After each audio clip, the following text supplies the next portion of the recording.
Good morning, students.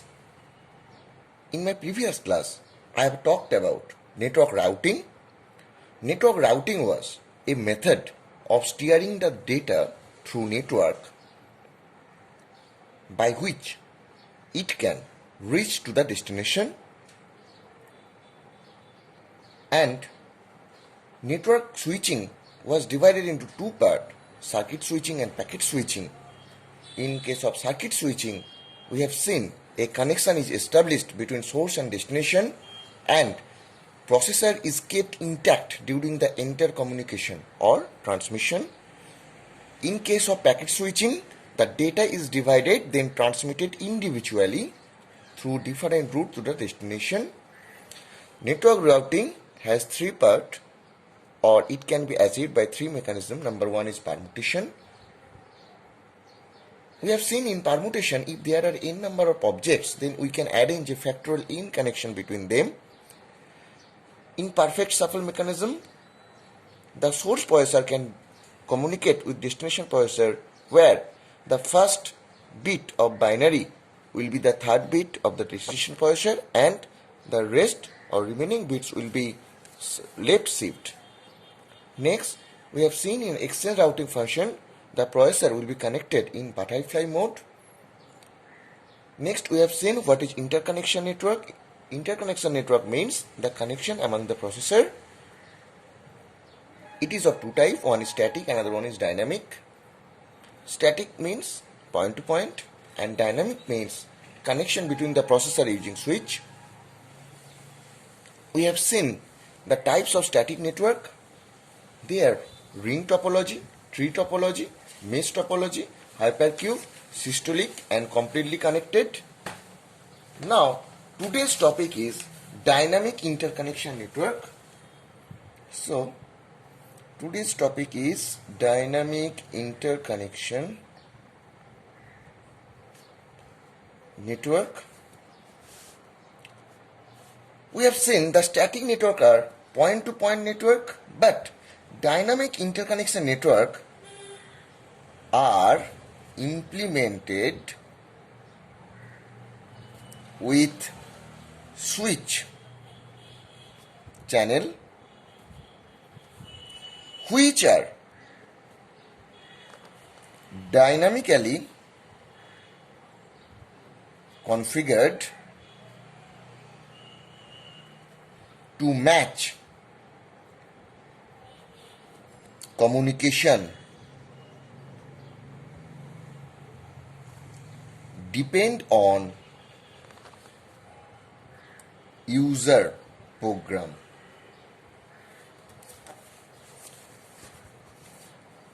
There are well-known dynamic interconnection network. Number one is bus system.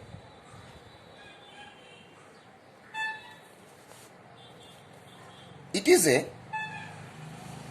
collection of wire for data transfer among processor, memory module, and peripheral devices, which are attached to the bus. So, bus is a communication channel, so you can take it as a wire which can communicate. Like, here is your CPU, here is your memory, here is your input-output device. So, this is a bus, and these act as a communication channel among the CPU, processor, memory, and input-output device. Now, the bus is of two types. Number one is synchronous, means data item is transferred over a time slot. And number 2, asynchronous. Here, data are transferred by handshaking mechanism.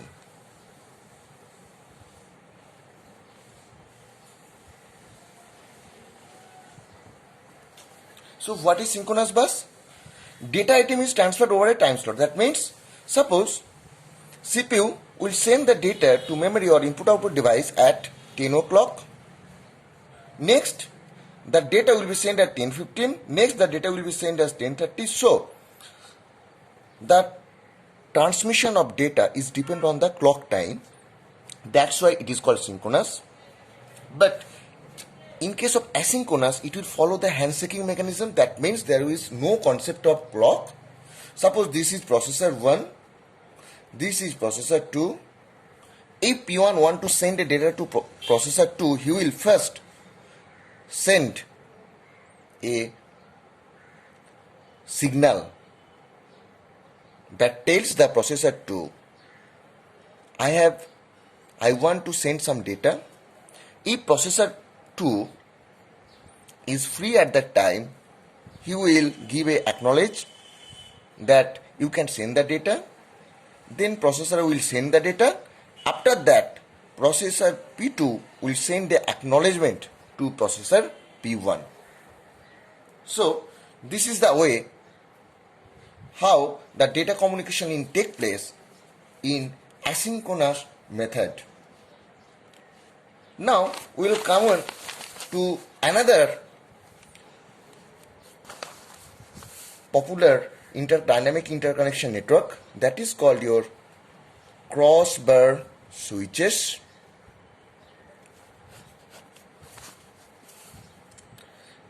It is correspond to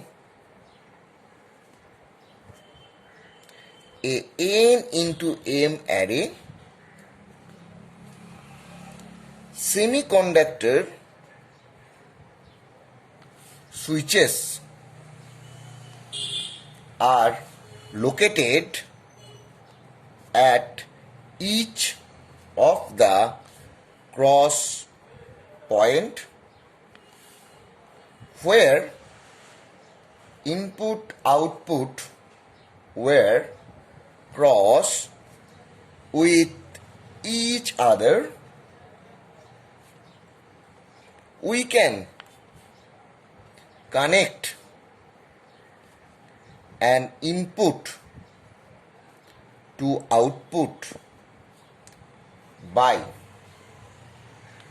closing a X point at the intersection of appropriate row and column. So this is your crossbar switches. It is correspond to n into m array. Suppose here is your CPU 0, CPU 1, CPU 2 and CPU 3. There are the 4 CPU, and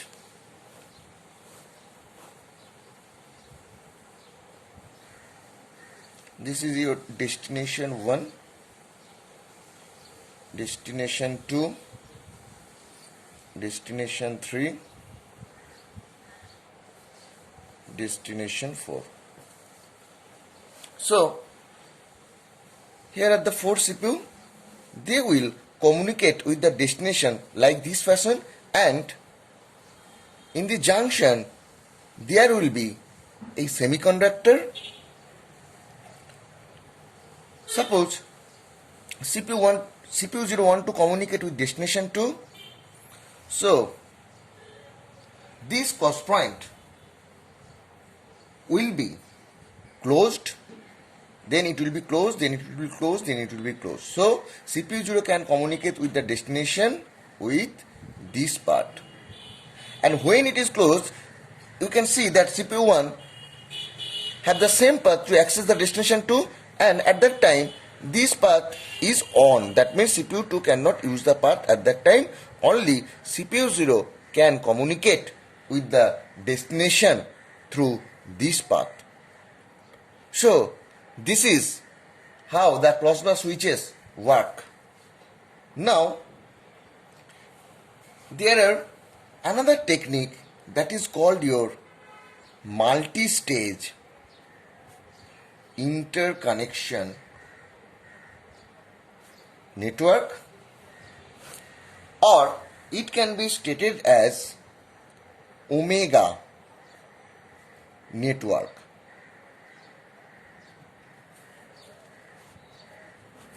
It is a high speed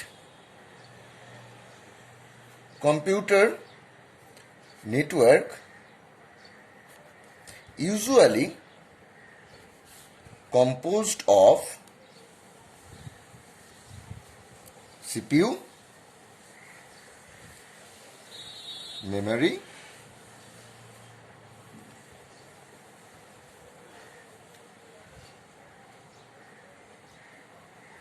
here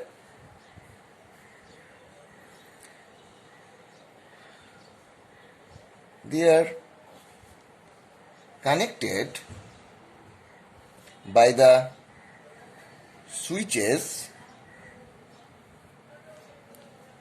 in stages. That's why the name comes. It is known as parallel computer architecture,